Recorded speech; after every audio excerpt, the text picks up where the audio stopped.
దేశంలో అనేక విప్లవాత్మకమైనటువంటి సంస్కరణలను నరేంద్ర మోడీ గారు తెచ్చారు. పెద్ద నోట్ల రద్దు, అదేవిధంగా ఇంకా అనేక 370 ఆర్టికల్ను రద్దు, ఇంకా దేశంలో అనేక మార్పులకు, మౌలికమైన మార్పులకు ప్రయత్నం చేస్తున్నాడు. ఆ విధంగానే ఇప్పుడు ప్రజాస్వామ్యంలో పేద వర్గాల యొక్క హక్కులు, ప్రజాస్వామ్యబద్ధమైన హక్కులు రావాలంటే తప్పనిసరిగా ఈ బీసీ బిల్లు పెడితే పేద కులాలకు రాజ్యాధికారంలో వాటా దక్కుతుంది. జనాభా లెక్కలు కూడా తీశాడు నరేంద్ర మోడీ గారు. అధికారం చేపట్టినాక బీసీల కోసం కూడా అనేక సంస్కరణలు తెస్తున్నాడు. జనాభా లెక్కల్లో కులాల వారి లెక్కలు. రెండవది రాజ్యాంగబద్ధమైన బీసీ కమిషన్ గతంలో ఏ ప్రభుత్వం చేయలేదు. అదేవిధంగా కేంద్రంలో ఏబిసిడి వర్గీకరణ కూడా జస్టిస్ రోహిణి కమిషన్ అపాయింట్ చేశాడు.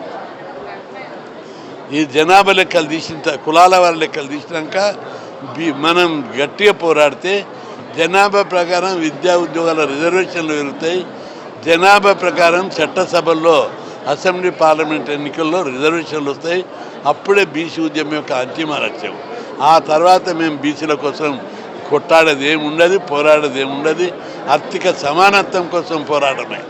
కాబట్టి ఈ రాజ్యాధికారం యొక్క అంతిమ లక్ష్యం చట్టసభల్లో బీసీలకు రిజర్వేషన్లు రావాలి.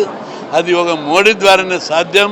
అందుకోసం బీసీ కులాలు, సంఘాలు పట్టుదలతో పోరాటాన్ని ముందుకు ఇంటెన్సిఫై చేయాలని నేను పేరున బీసీ సంఘాలకు విజ్ఞప్తి చేస్తున్నా.